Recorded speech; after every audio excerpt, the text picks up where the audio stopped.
Ah, ya.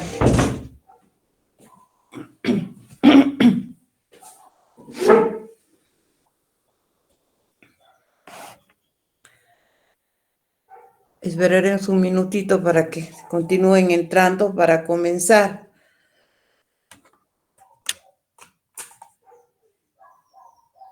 Seguramente en el lapso de esta semana ya todas podrán inscribirse a los grupos correspondientes, que generalmente son los del día, justo el día martes, están los 4 grupos de ustedes. Tienen que ser grupos iguales, por favor, ¿no? No puede ser que en uno haya un número muy grande y en otro menos. ¿Está bien?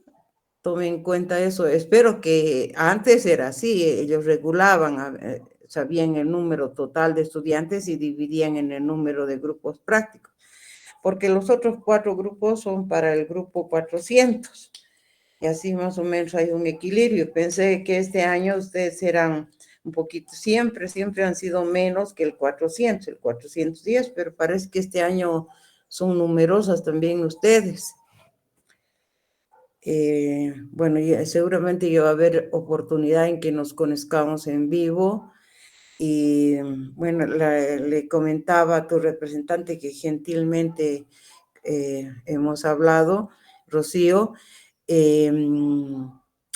que estas primeras prácticas podemos tranquilamente pasarlas vía web, si los cursos son digamos, virtuales, no hay mucho problema porque son ejercicios.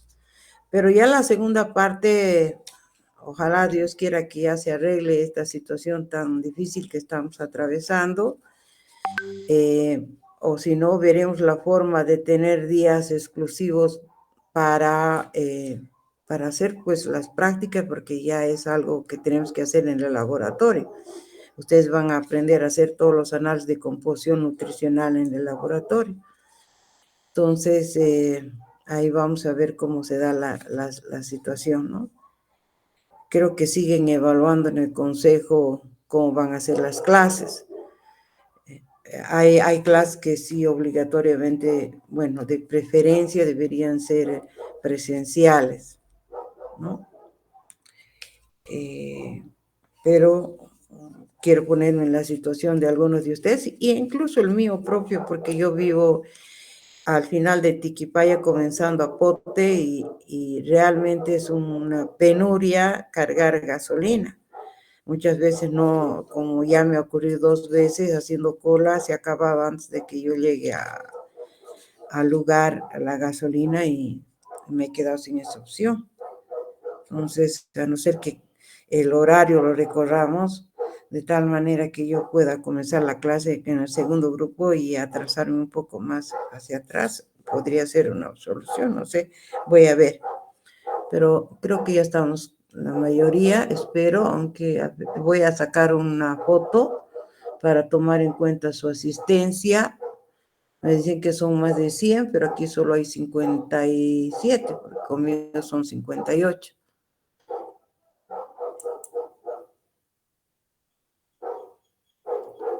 Voy a mostrar la pantalla, y antes que comience, quería decirles que la guía de prácticas, creo que Nati vende las fotocopias, por un lado, y segundo, que les iba a proponer de que de cada práctica que avancemos, el punto que ustedes quieran, o puede ser incluso el cuestionario que estoy cambiando ahora, eso les voy a pasar o voy a complementar en cada tema, ese cuestionario. Ustedes, voy a encender la cámara para verlas, van a exponerlo.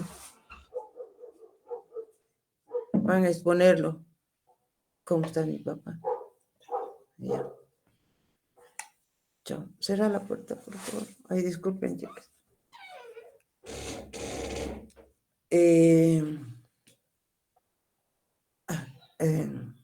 Perdón, chicos, hoy día teníamos que comenzar 8 y justo tenía un pequeño problema con mi papá, tiene 93 años y se ha caído de su silla. Nos ha dado un arrebato así terrible. Parece que no tiene nada, pero de todas maneras voy a ir a hacerle más tarde ver. Le vamos a llevar al médico porque como son tan viejitos, son frágiles a esa edad. Eso ha sido el motivo por lo que no hemos entrado a tiempo. No ha sido que otra cosa, jóvenes. Bien, siguiendo, les decía de que cada uno de ustedes va a tener ahora por lo menos esta primera experiencia, sobre 20 puntos que pueden ganarse con una participación mínima de 5 veces para ganarse los 20 puntos de cualquier aspecto que ustedes quieran complementar sobre el tema, que les ha parecido interesante, pero han investigado en el libro que ustedes quieran, en internet, donde sea, y lo compartan con todos nosotros. La cuestión es que vayamos construyendo y mejorando el tema a través de la revisión bibliográfica. Claro que me van a decir, esta es la fuente de donde he obtenido el dato, para que yo pueda tener acceso, además de que más o menos tantos años de tener experiencia en la materia, también conozco el tema y posiblemente, no sé si todo, pero algo voy a recordar dónde está esa parte. ¿Están de acuerdo? ¿Checks o no me escuchan? Sí, doctora. Ah, ya. Y otra cosa quiero decirles, jóvenes, por si acaso, a mí me encanta, pero me encanta la interacción, que ustedes se animen a hablar, que participen, que opinen, que debatan, que me juzguen en lo que hablo. No, de verdad, el aprendizaje es siempre más interesante cuando hay ese diálogo, ¿no?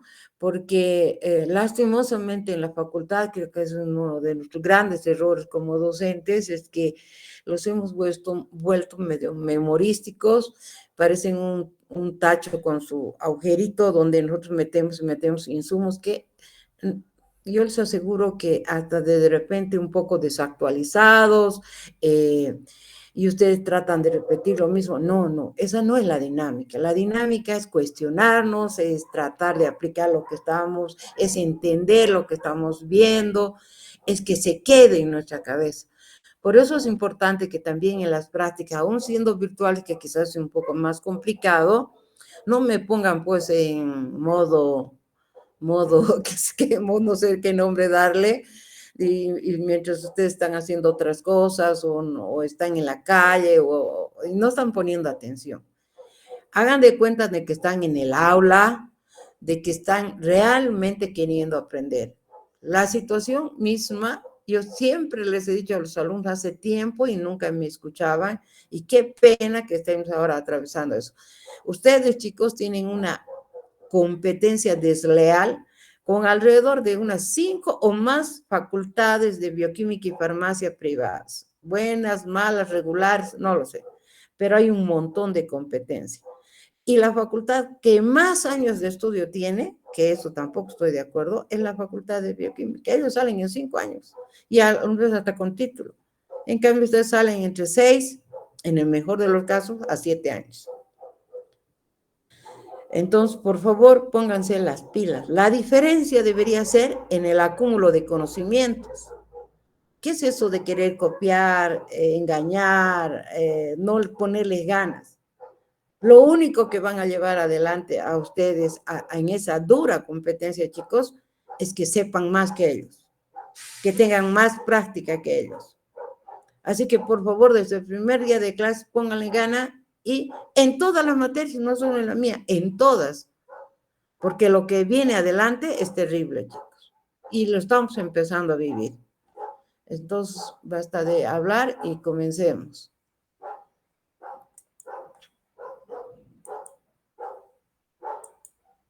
¿Se ve la presentación? No, doctora, buenos Todavía días. no, doctora. No se ve. Ya, entonces, algo no es. Aquí está. Ahora sí. ¿Ahora o todavía? Todavía no.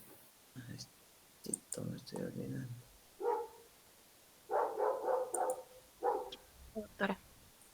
¿Ahora? Ahora sí. Ah, ya, qué bien.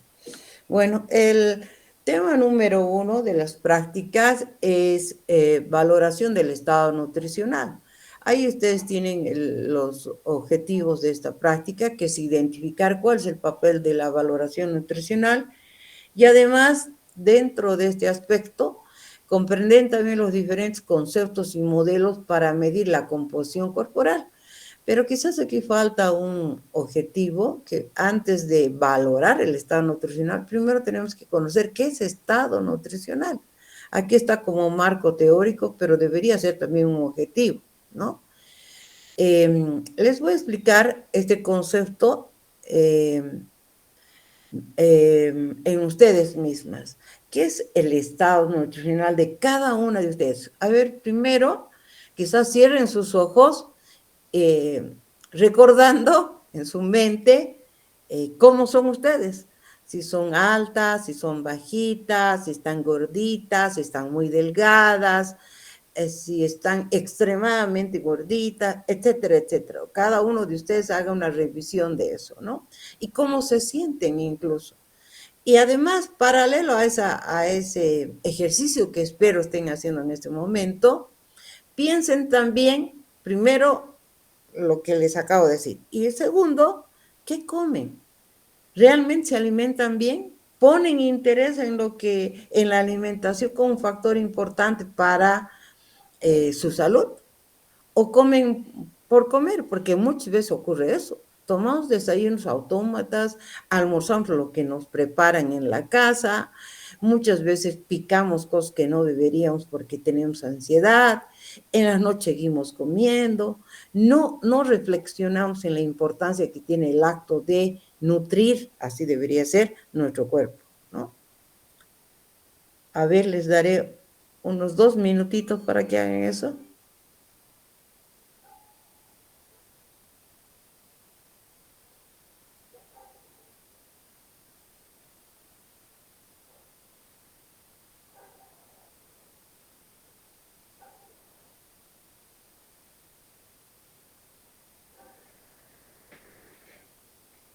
¿Ya lo han hecho?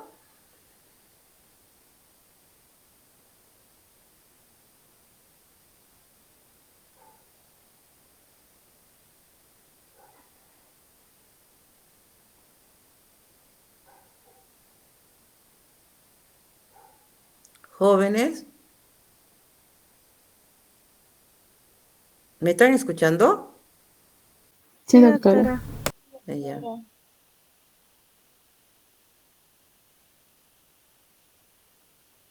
Quizás van a necesitar mucho más tiempo, pero por lo menos un ensayo así general, así un flash de lo que acabo de pedirles en estos dos aspectos. Saben que, aunque ustedes no crean, de repente casi nunca lo han hecho. Solo nos miramos por afuera en el espejo. Nos pintamos, nos arreglamos para tratar de mejorar supuestamente nosotros. Pero en realidad, pensando en nuestra salud, viendo que de repente la manifestación de granos, de manchas, o mi delgadez o mi gordura puede ser el inicio de después de acarrear alguna patología, alguna enfermedad, no lo hacemos.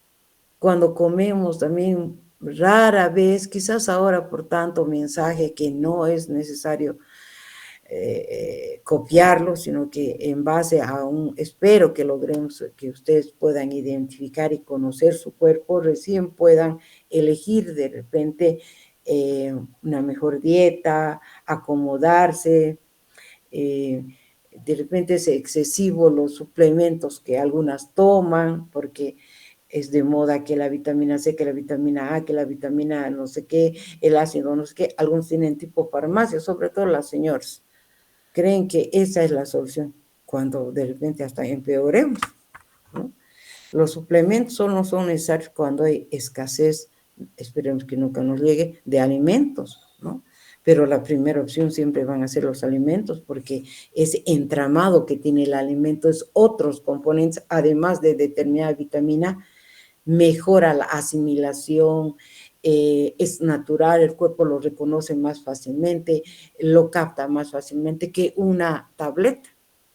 Por eso, si ustedes son observadores y de repente están viendo también en farmacología, sobre todo en ese campo, son dosis excesivas, porque no todo se asimila. No es lo mismo que una fuente natural.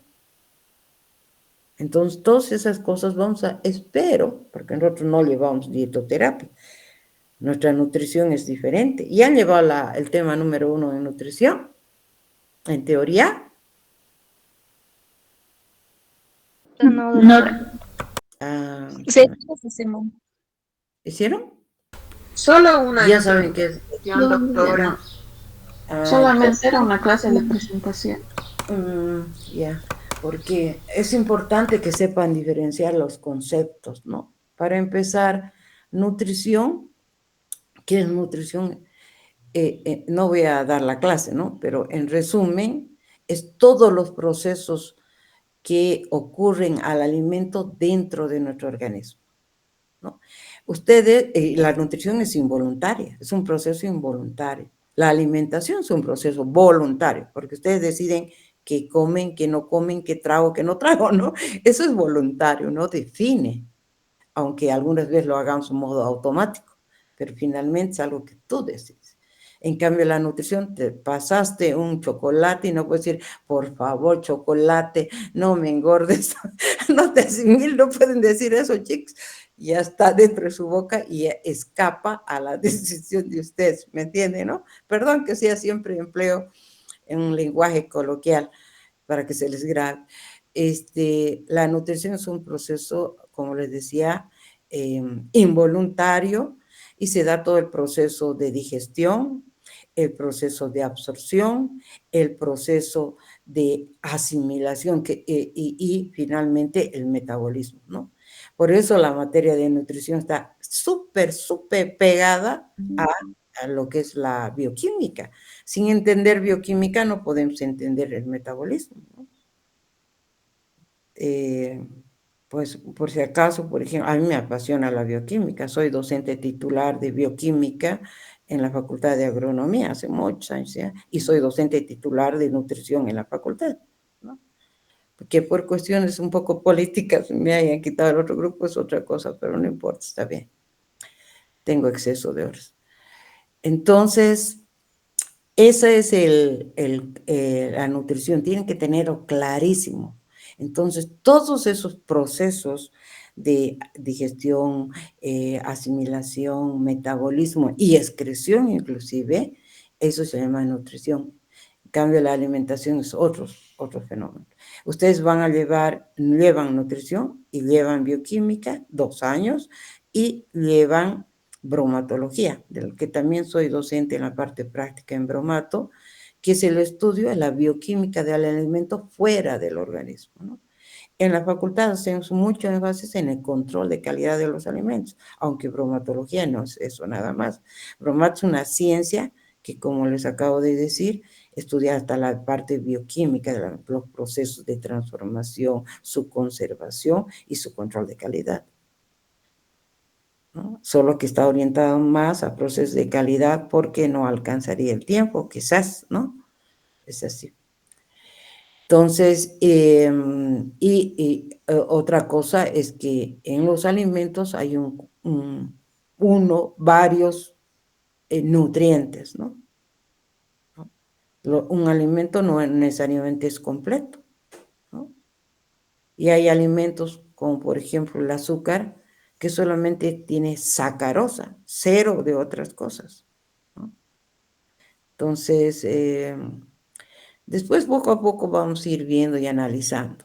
Entonces, en base a saber y haber hecho el ejercicio de más o menos así un chispazo, y espero que de verdad después de esta clase, cuando tengan tiempo en la noche, vuelvan a hacer el mismo ejercicio que acabo de pedirles, pero con más detenimiento.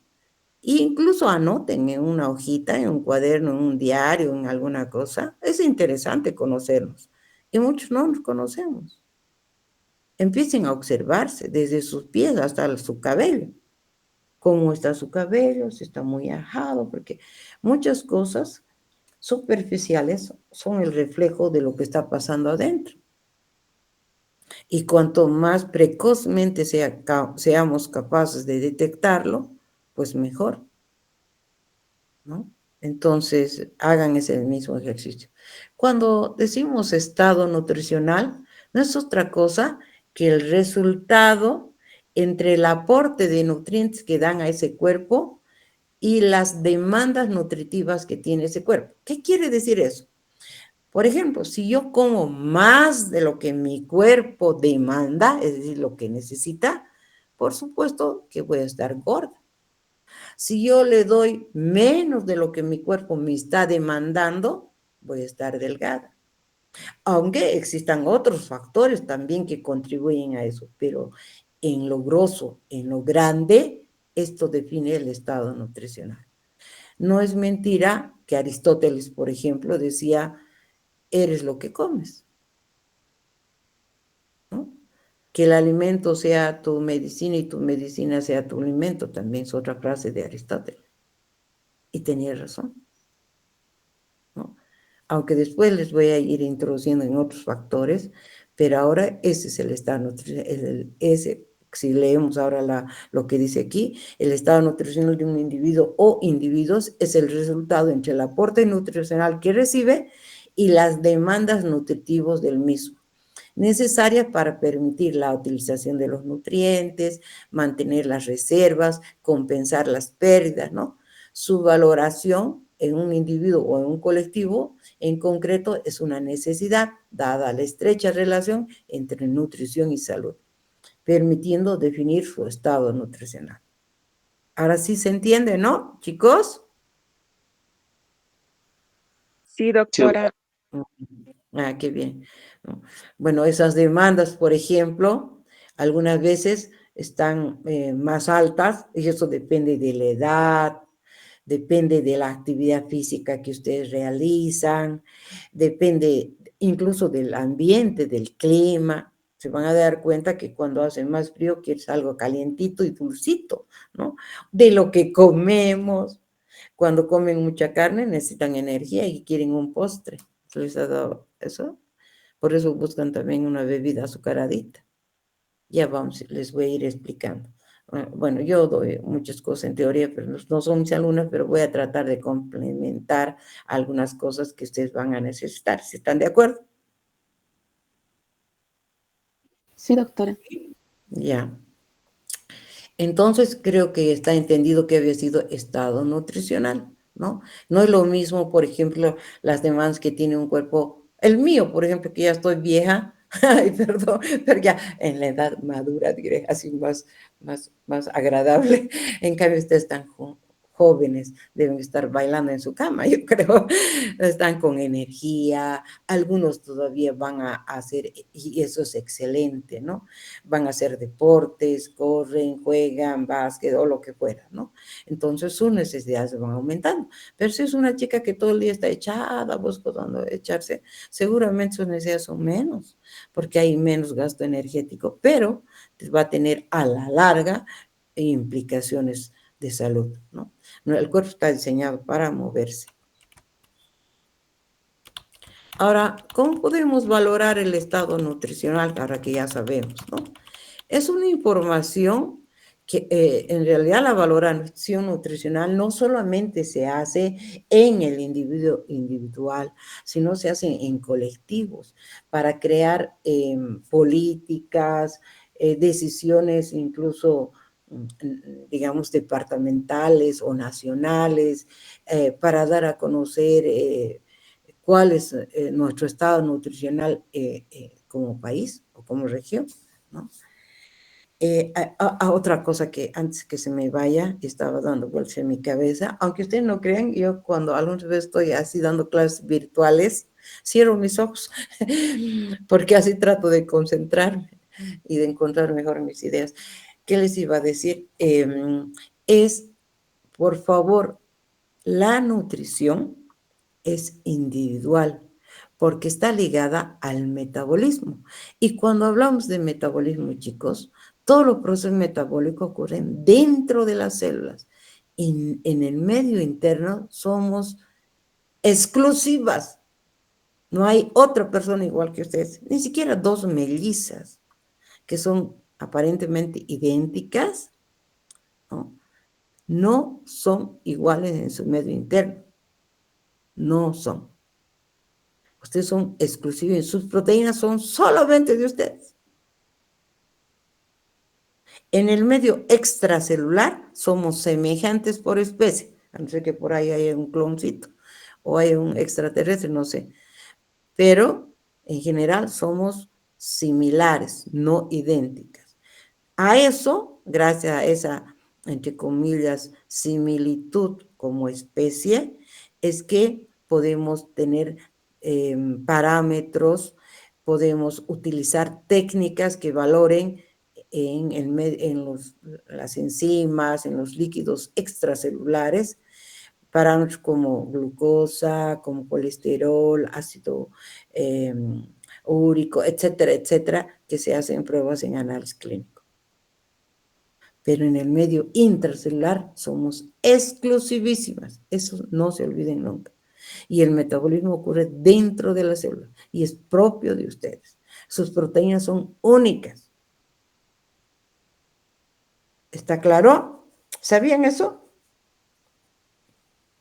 ¿Están así? Seguro que sabían, solo que no se daban cuenta. Ahora bien, cuando estamos valorando el estado nutricional, en general, cuando queremos valorar los estados nutricionales de grupos enormes, como puede ser una provincia, un departamento o a nivel nacional, generalmente utilizamos informes así grandes también, ¿no? Y pueden ser, por ejemplo,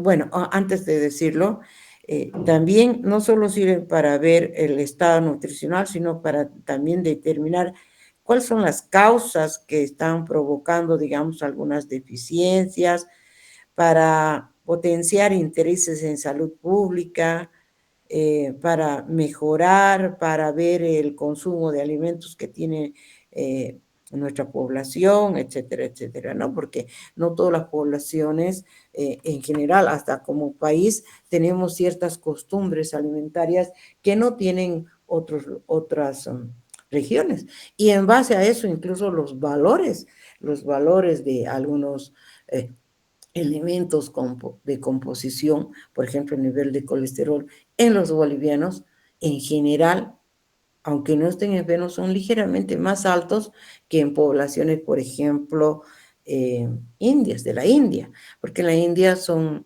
vegetarianos, comen mucho más verduras, entonces sus niveles de colesterol de población son más bajos. En cambio aquí, en general, digo, en general, no es exclusivo, sobre todo en la población citadina, no hay comida sin carne, ¿no? Entonces nuestros niveles de colesterol son más altos, promedio, que en otras poblaciones donde no es frecuente ni es tan diario el consumo de carnes. ¿Me entienden, no? Entonces, estos estudios de valoración nutricionales y demás pueden darnos pautas también para eso. ¿Qué utilizamos? Se llaman datos indirectos, ¿no? Ahí están, por ejemplo, datos agrarios, ahí indican producción, grado de tecnología agroalimentaria, etcétera. Datos socioeconómicos, porque en un país donde no hay producción, donde no hay alimentos, usted cree que se alimentan bien, incluso en las regiones. No es lo mismo, por ejemplo, un campesino del Valle, cochabambino, y un campesino de Oruro en el cerro más alto, donde casi no hay alimentos. ¿Sí o no, jóvenes? ¿O creen que igual comen? No, No. doctora, va variando. Va variando, pero la disponibilidad, la leche, siempre va a haber por ahí una vaquita, hay huevos, hay gallinas, pero hay en la montaña, con el frío, con una tierra llena de piedras, es muy difícil cultivar y demás. No digo que sea imposible, pero va a variar. Los datos socioeconómicos, ¿no? Eso también es increíble, porque no es lo mismo un hogar con 10 personas, en el otro pueden ser 10, pero el papá gana, por decirles, 15,000 bolivianos en un lado y en el otro gana el sueldo mínimo vital, 2,500, ¿dónde creen que comen mejor? Esos 10, donde hay más plata, porque tendrá acceso a comprar más comida, ¿no? Entonces, los datos socioeconómicos es importante y también refleja el comercio, la distribución, las técnicas de conservación de alimentos, etcétera, etcétera. Porque en algunas casas hasta sobra y en algunas casas hasta echan a perder. Yo creo que ahora nos deben llamar a la reflexión, los que tienen mucho, por favor, nada echen a perder, porque hay gente que no tiene que comer. Ayuden a esa gente. Las estadísticas de sanidad en un país, mortalidad, prevalencia de enfermedades, números de fallecimiento en menores de 5 años, principales enfermedades, por eso dice prevalencia de enfermedades, qué enfermedades hay más en los niños, en los adultos, etcétera, reflejan, porque siempre hemos dicho y hemos comenzado a decir que nutrición y salud van de la mano. Entonces, en países donde los niveles de nutrición no son adecuados, pues por supuesto que hay mayor número de enfermos y de posibles muertos también, ¿no? Entonces, a través de todo eso, los niveles de educación, que aquí no está, cuanto la persona tiene mayor grado de conocimiento, pues de algún modo, espero que también ustedes, ahora que están llevando incluso la materia, en algo cambien al final de la materia, que valoren más algunos alimentos que no miraban muy bien o pasaban de largo, disminuyen el consumo de algunos que eran sus preferidos porque saben que no son tan buenos, etcétera, etcétera, ¿no? No es lo mismo, por ejemplo, en una encuesta alimentaria a una señora del campo decirle cuántos ml o cuántos gramos de no sé qué comer, no.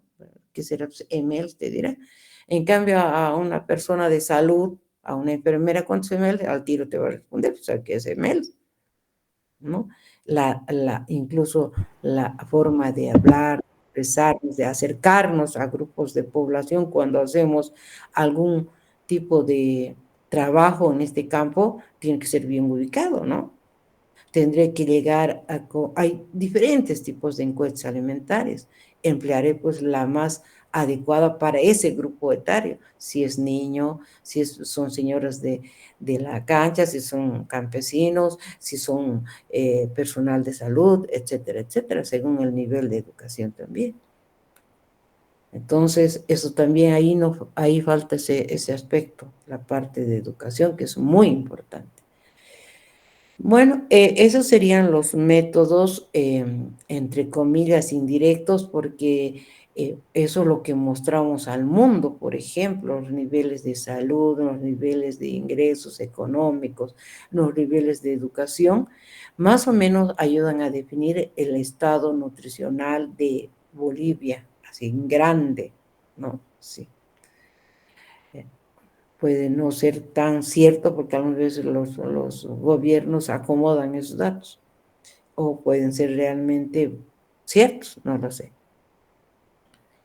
En cambio, hay métodos en los cuales actúan sobre la persona directamente, son los métodos directos.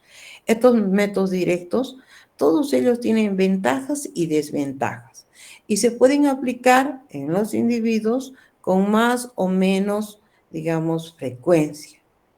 El primero de ellos es determinar o valorar el estado nutricional a través de ingesta de nutrientes. ¿Qué quiere decir esto? Que yo podría, por ejemplo, en ustedes o en el hospital, empezaré por ahí, ¿no? En el hospital, en muchos pacientes cuando es necesario, en casos extremos, pero pueden hacerlo y en algunos lados es más frecuente, que se registra todo lo que comen, las cantidades, qué nutrientes están consumiendo, lo que sobran Y en función de todo eso, yo podría hacer una estimación de su carga energética, proteica o de vitaminas o lo que sea, ¿no? O, por ejemplo, a través de la utilización de encuestas alimentarias. Puedo registrar, hay hecho muchos métodos para hacer esas encuestas alimentarias de todo lo que consumen en todo el día y utilizar tablas de composición que en su texto, que si ya lo tienen en su mano, las que ya han comprado, se han fotocopiado o alguna cosa, ahí atrás está la tabla de composición de alimentos, la boliviana, que es antigua, pero es la única que tenemos, ¿no? Que ha sido elaborada en LASA, en el Departamento de Nutrición de LASA. Esa tabla. Entonces, con esos datos de la tabla van a aprender a manejar la tabla ustedes también, como una práctica. Podemos tener también idea de cuánto de nutrientes tiene. O si no, si yo quisiera ser más exacta, podría hacer el análisis de composición nutricional de todo lo que como. Es lo que van a aprender en la segunda parte. Cuánto de grasa, cuánto de proteínas, cuánto de fibra, cuánto tienen todo lo que están comiendo. Entonces hay varias formas. Esa sería la forma de evaluar, porque si sé lo que comen, entonces voy a tener una idea si están cumpliendo con los requerimientos nutricionales, ¿no? Es entonces una forma de valorar el estado nutricional a través de la determinación de la ingesta de nutrientes. Otro, y este es el más común y el más empleado, porque las ventajas que tiene es que es más rápido, es la antropometría, que es la determinación que mide la antropometría, la estructura y composición corporal por fuera, ¿no? Hay varios instrumentos, empezando de las balanzas, los tallímetros, los picómetros, hay, ¿cómo se llaman? Instrumentos incluso especiales para medir diámetros, etcétera, ¿no? Pero la ventaja, por ejemplo, lo primero que hace cuando un niñito nace es pesar y medir, ¿no?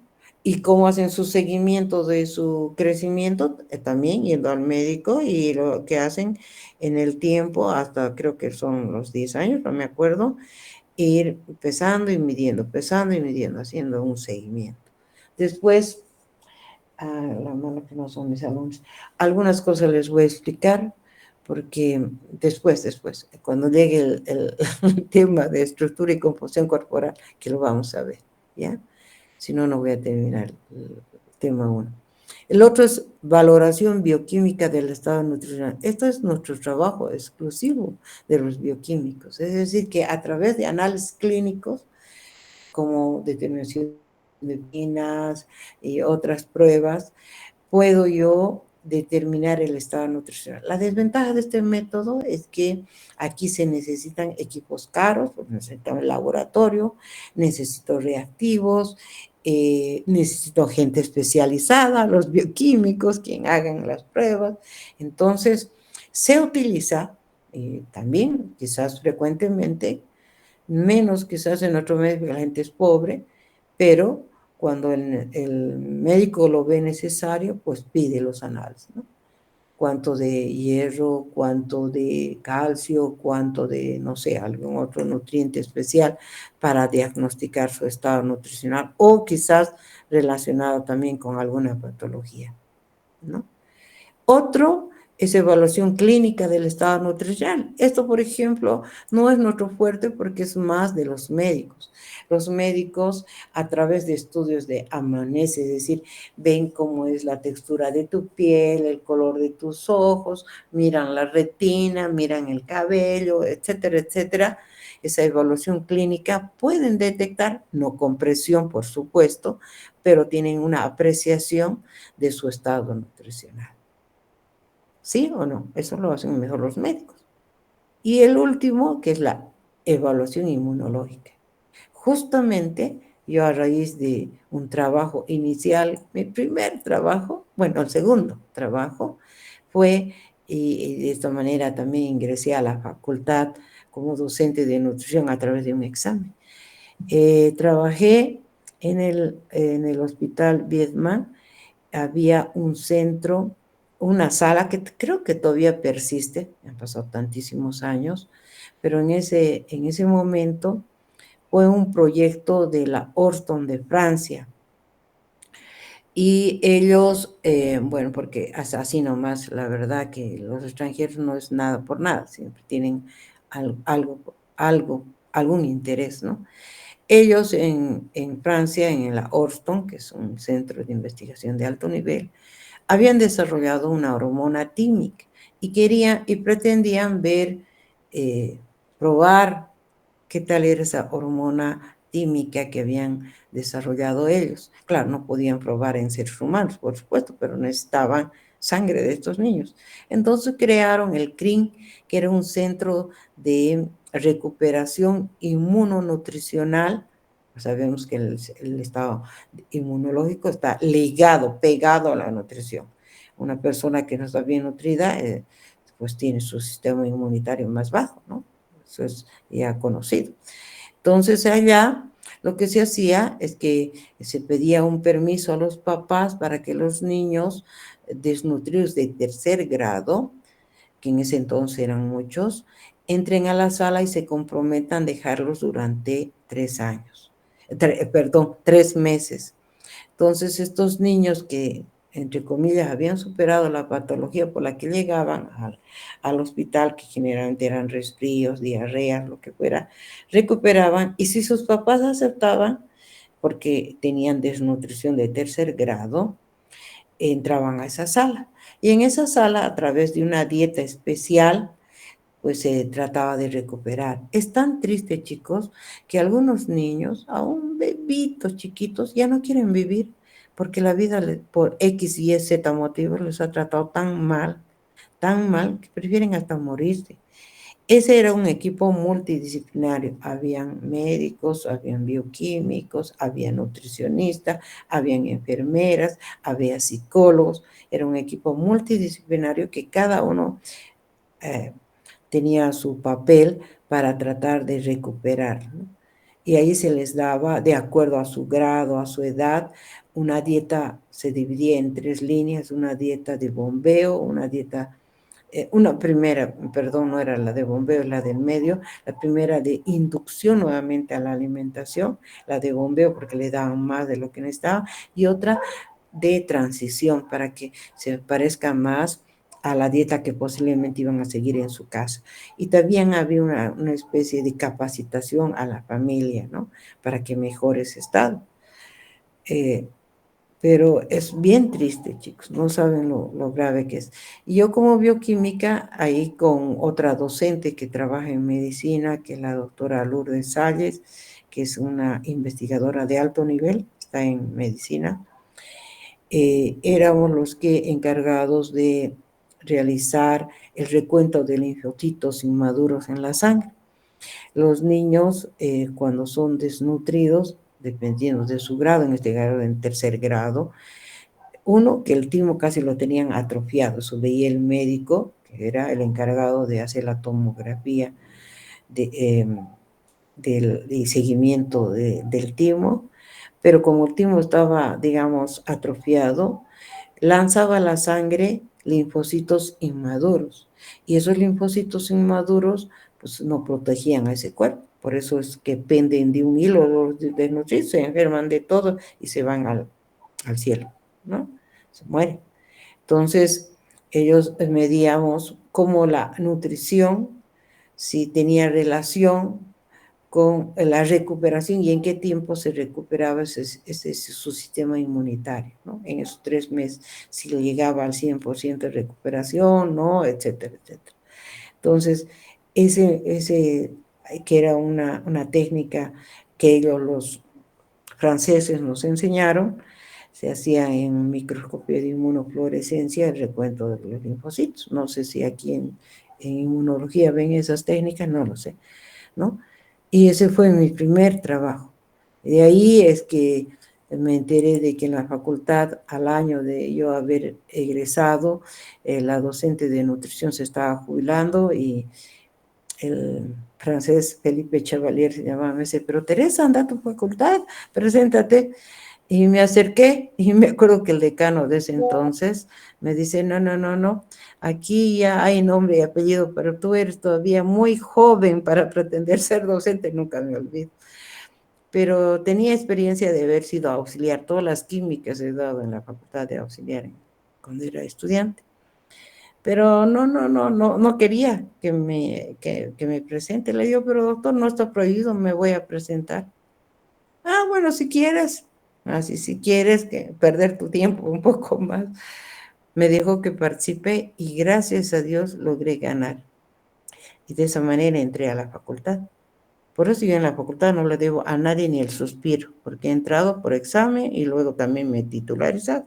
No le debo a nadie ni el saludo. Así nomás es. Pero les cuento por mi experiencia. Entonces, la inmunología es un método que ayuda y es mucho más rápida que incluso una prueba clínica, esta prueba inmunológica. Un inicio es capaz de detectar ya la carencia y digamos, el aumento de linfocitos inmaduros en la sangre. ¿Y cómo hacían sus pruebas? Ellos hacían cultivo celular de esa sangre y ahí probaban in vitro la actividad de esa hormona, porque no podían hacer otra cosa, pero bueno, utilizaban la sangre de los desnutridos, que sobraba. ¿Hay alguna pregunta en estos métodos, chicos? La mayoría los vamos a ver uno por uno en las siguientes prácticas. Jóvenes. Doctorita, una pregunta. ¿El de la evaluación inmunológica igual lo vamos a tocar solamente superficialmente o también lo vamos a realizar en las prácticas? No, porque ustedes, porque no hay tiempo, ni tengo yo los equipos ni reactivos para hacer esas pruebas. Lastimosamente. Quizás voy a hablar con mi colega y voy a preguntarle, porque ella investiga en esa área, si tiene algo para mostrarnos o incluso invitarla para que nos dé una charla. O podamos visitar su laboratorio en medicina. ¿Está bien? Sí, doctorita, gracias.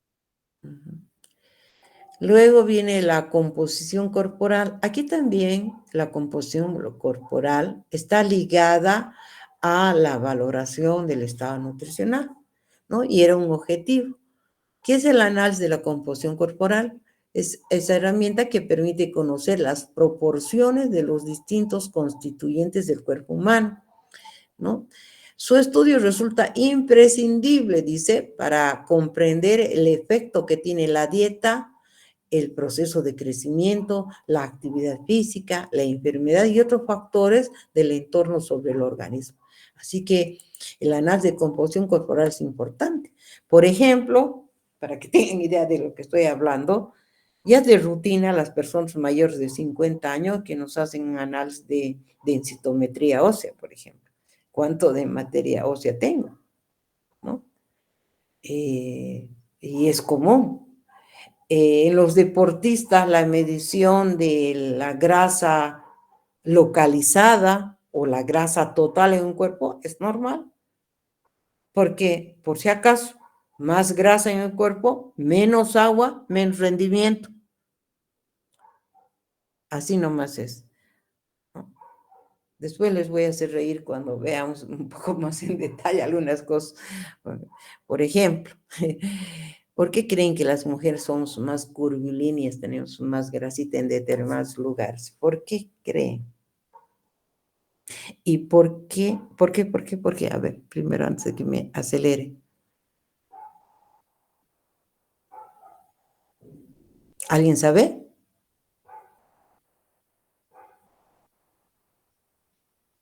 ¿Sabían ustedes que las mujeres tenemos más oportunidad de vida que los hombres? A ver, vean las tasas. Podría ser un objeto de su tarea que tienen de 5 mínimo. posibilidades de investigación, algo que les esté pareciendo interesante del tema para la próxima clase, y ya les voy a pedir esas tareas. Y no me van a hacer escritos, ni copiados, ni nada. Tiene que estar en su cabeza y ustedes, así como yo hablo, así tienen que hablar. Y chiquito, no largo. Lo más importante nada más. ¿Sabían por qué? Porque el hecho de tener un poco más de grasa en las mujeres ayuda, nosotros las mujeres somos los que perpetuamos la vida. Entonces es una forma de defensa. En los animales ocurre lo mismo. Esa grasita extra nos permitiría vivir un poco más que el hombre que tiene menos grasa. Aunque ahora, último, está cambiando de papel, ¿no? Esos excesivos gordos es que no hacen nada que usted tengan más grasa que las mujeres. Pero en la naturaleza es así. Y los deportistas no quieren tener grasa porque eso disminuye su rendimiento. Y necesitan más masa muscular, más agua, más rendimiento. Cuando veamos algunos ejercicios, les iba a decir el tema de aguas, pero ustedes no ven conmigo, les voy a explicar. De todas maneras, cualquier duda que tengan, ya sea de teoría o de práctica, pregúntenme nomás. Lo único que puede pasar si su pregunta es tan difícil que les diga, no sé, voy a leer y la próxima les aviso, les diré. Pero bueno, puede pasar, ¿por qué no? Pero se supone que yo tengo maestría en ciencias de los alimentos y nutrición que he hecho en Bélgica. Creo que mi experiencia de más de 30 años en la materia servirá para algo, ¿no? No sé. Pero ustedes están libres de preguntarme lo que quieran, chicos. Entonces están entendiendo, ¿no? Que la composición corporal es re importante. Y eso se hace seguimiento, ¿no? ¿Qué métodos se emplean? Muchos. Y aquí entran muchos instrumentos también. Muchas veces, y la mayoría de las veces, para estudiar la composición corporal, se pueden hacer a diferentes niveles. Por ejemplo, a nivel atómico, a nivel molecular, a nivel celular, a nivel de tejidos, de sustancias o de todo el cuerpo, dependiendo. Claro que es más difícil estudiar a nivel atómico, a nivel molecular, a nivel celular, que es más fácil, es esta otra parte, ¿no? Pero todos dependiendo del interés del estudio, del objeto de estudio. Por ejemplo, el saber, para ver, bueno, algunas veces están relacionados las herramientas con métodos de diagnóstico, pero necesitan saber la cantidad de agua total extracelular. Usan isótopos para eso. Quieren saber, hay métodos para saber la cantidad de grasa que hay en el cuerpo por inmersión. Y así hay muchas cosas, ¿no?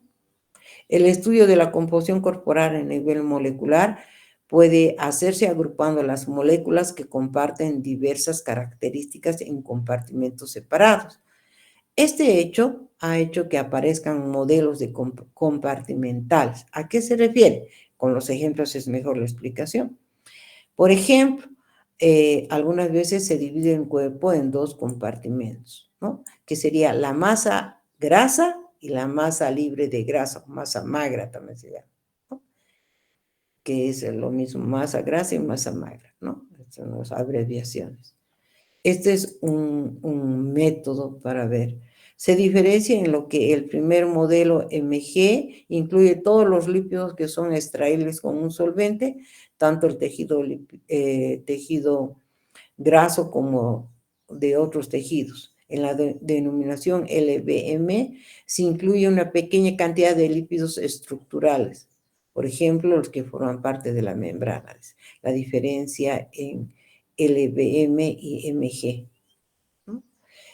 Otros estudian dividiendo al cuerpo en tres compartimentos: masa, grasa, agua y el resto sólidos.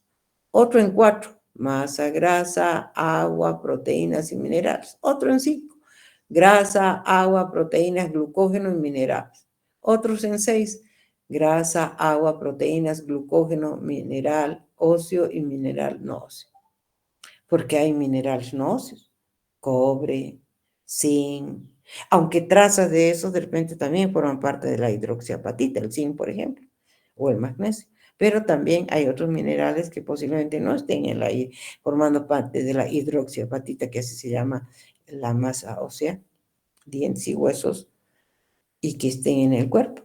Se cree que los mismos minerales que están en la naturaleza están en nuestro cuerpo. Y debe ser.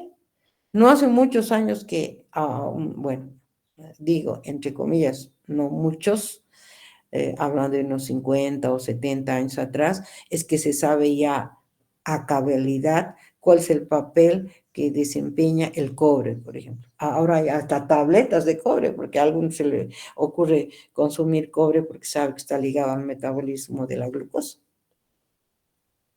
¿Mm? Hay que tener cuenta.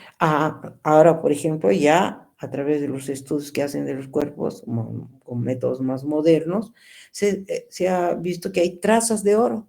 Ahora, el papel que vayan a cumplir no se sabe todavía. Entonces, no está como nutrientes esenciales en nuestro cuerpo, ¿no? Ahora, yo les pregunto, ¿en la carne hay glucógeno? En la carne, estoy diciendo. ¿Hay glucógeno?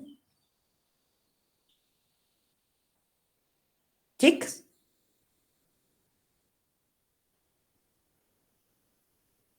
¿Hay o no hay?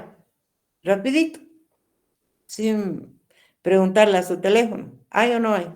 Hay. No. No. Porque eso van a ver adelante con detenimiento. Cuando estamos vivos, sí. Pero eso no se llama carne, se llama músculo. En nuestros órganos, en muchos órganos, en el hígado y demás, hay glucógeno. Es nuestro almacén de la glucosa.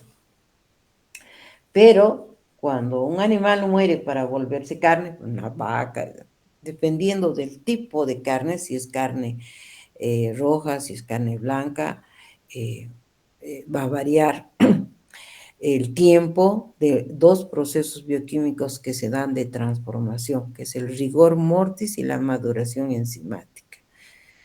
¿Han tocado cómo de duro se pone un muerto después de unas horas, unas 10 horas? Si su brazo se queda afuera un poco más, le tienen que romper para meterle al cajón. ¿Han tenido alguna experiencia? No. Sí, Pero doctora. sí. ¿Sí? Y quizás algunos de ustedes también han tenido experiencia de matar una gallina. Y si han matado una gallina o han visto matar a una gallina, pues se habrán dado cuenta que a los minutos, no se necesita horas, para que la pobre gallina esté bien tiesa. Pero también no tarda mucho para que sus patitas de la gallina empiecen otra vez a caerse y a ponerse blanda la carne. Eso pasa. ¿Sabían ustedes que, por ejemplo, a la vaca no es que la matan y ese rato la vamos a comer? Las vacas tardan hasta casi 48 horas para que lleguen al mercado, porque tienen ese rigor mortis también, y hay que esperar. Y el proceso de maduración es el proceso de descomposición de la carne, pero es esencial, y hay toda una tecnología para los tecnólogos de la carne, saben cuándo frenar. ¿Cómo frenamos? Con congelación o refrigeración. Paralizamos para que ese proceso de maduración enzimática no continúe, porque si continúa es lo que pasa, ¿no? El pollo se descompone más rápido en el mercado, si no está bien refrigerado, y el pescado igual. Cuanto más chiquito, más rápido. Algunos sardines ya están oliendo horrible, y si ustedes le tocan y van y le pellizcan, así, una apretadita, van a ver que se queda el hueco. Y en algunos casos, si lo jalan, se pueden llevar un pedacito de pescado. Ese pescado ya no pueden comer porque ya están entrando a estado de putrefacción. Entonces, para que se les agarre en su cabeza, no hay glucógeno en la carne, porque a través del rigor mortis, el glucógeno se transforma en ácido láctico. En ese proceso de rigor mortis, sea cortito, largo, que depende si es carne blanca, carne roja, del tamaño del animal, ahí el pH baja, se hace más ácido, la carne está rígida y es dura y es menos brillante. Durante el proceso de maduración enzimática, en el inicio, el pH empieza a subir, cuando llegan a un pH determinado de un 6,5, 7, se paraliza, porque si no podría continuar y podrirse, ¿no?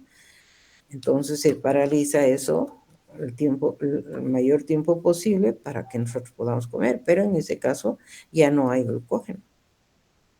Quizás hay glucógeno en un hígado fresquito o trazas todavía quizás de hígado en un fresquito.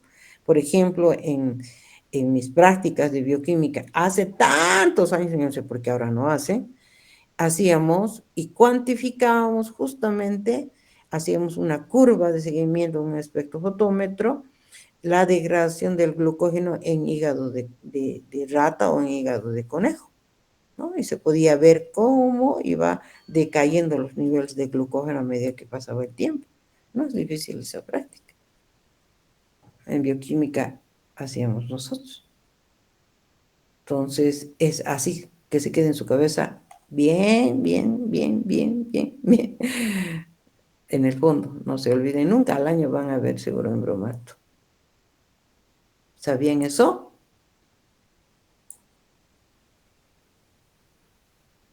¿Chicks? No. Bueno, ahora ya saben. De todas maneras, aquí van a seguir leyendo ustedes para completar eso, porque no tengo más de media horita, 1 hora y media en nuestra clase, ya ha pasado casi 1 hora. Es que justamente para medir la composición corporal, que han visto que no es tan fácil, se emplean sobre todo, y ha aumentado mucho, cada día es mejor esta parte, porque aparecen y aparecen y aparecen equipos más y más sofisticados que nos permiten estudiando estando vivos, porque antiguamente, la forma en que realmente vieron y todavía ahora se estudia, pero más con fines más de investigación, es los cadáveres, porque no había otra. ¿Cómo iban a vernos por dentro si no habían máquinas hace muchos años o siglos?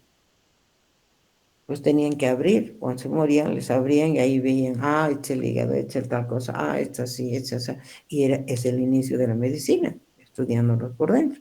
Ahora se hace estudios de cadáver para ver las causas de muerte o estudios de cáncer, no sé, son temas más de investigación, o en métodos toxicológicos quizás, ¿no?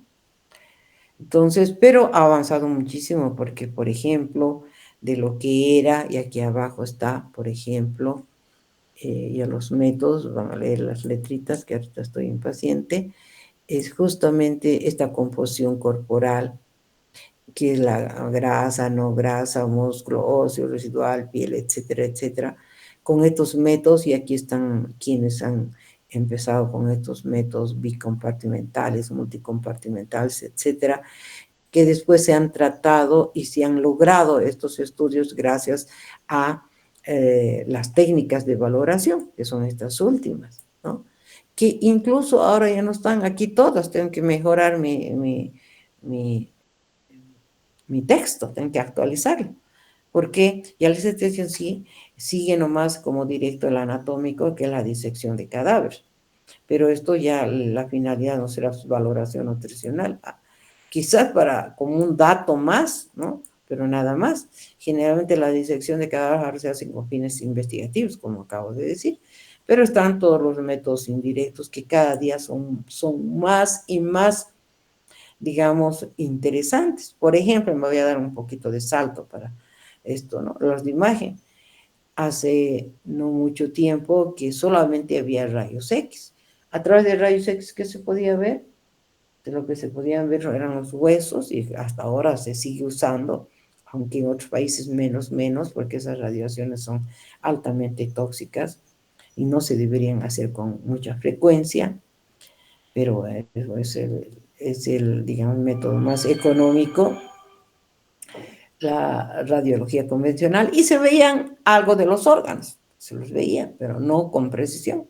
En cambio, ha surgido la tomografía axial computarizada, que nos permite ver con más nitidez los órganos, sobre todo, también los huesos, también las fracturas múltiples, con más nitidez, pero el ultrasonidos, que es un equipo que no emite tantas radiaciones dañinas, es la única herramienta que ahora se utiliza y es validada para hacer el seguimiento del feto, ¿no?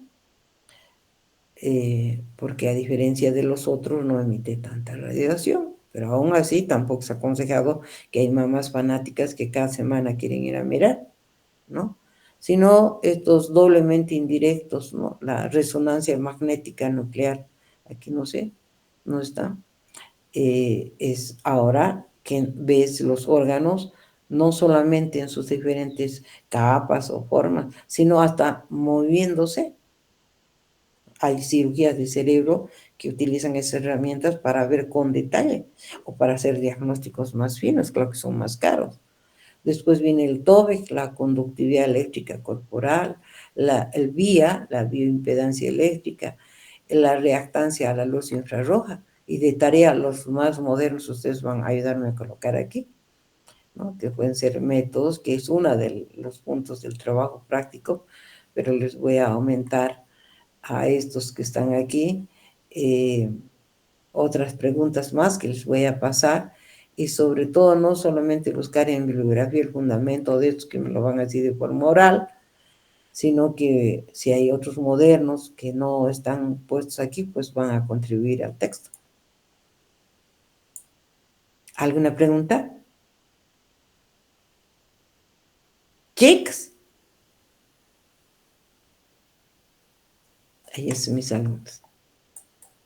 Doctora. ¿Sí? Buenos Sí. días, doctora. Quería preguntarle en cuanto al horario. ¿Se va a pasar en este horario? Porque, bueno, hay otros que arrastramos la materia de funcional y a las 9 tenemos la práctica con el grupo 11 de funcional y es hasta las No, 10:30. no vamos a pasar en este horario. Voy a respetar los horarios de cada grupo, porque imagínate tantos alumnos que son ustedes, no voy a poder ni siquiera interactuar con todos ustedes con el método que estoy empleando. He aprovechado esto de reunirse a todos ustedes en este horario que debería haber empezado a las 8, solamente sabiendo que hasta ahora no están todos inscritas en sus grupos respectivos por las fallas que hay en la facultad, y porque de esa manera, como es algo teórico, entre comillas, estoy aprovechando de empezar a avanzar. Luego, seguramente ya a lo largo de esta semana, los docentes y ustedes van a estar inscritas en sus respectivos grupos y yo voy a respetar ese horario de cada grupo. ¿Está bien, Está señor? bien, doctora. No Gracias, te sí. preocupes. No. ¿Cómo creen que voy a hacer eso? No. Cada grupo voy a respetar en su horario. Sobre el tema, ¿tienen alguna curiosidad antes de despedirnos? Voy a sacar, no se retiren, voy a sacar la asistencia. Un ratito, por favor. ¿Dónde está? Voy a sacarle foto. No está en el cielo.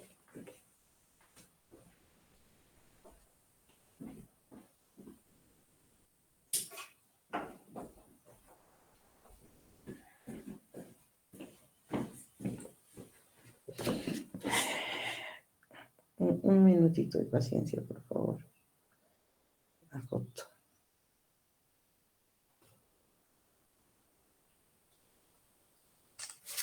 Un ratito, todavía no se sale.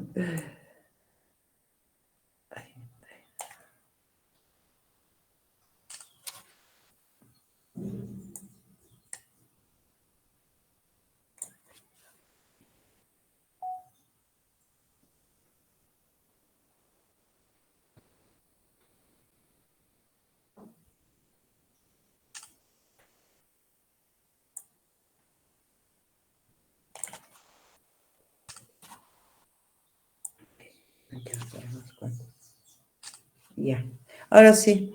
¿No hay ninguna pregunta, chicas? Bueno, la próxima yo voy a ser la que voy a preguntar entonces. Espero ya verlas en su grupo respectivo a todos. Un gusto conocerlas. Hasta luego, señoritas. Que tengan buen día. Hasta luego, Hasta luego, doctora, gracias. Hasta luego, doctora. Jóvenes, a todos.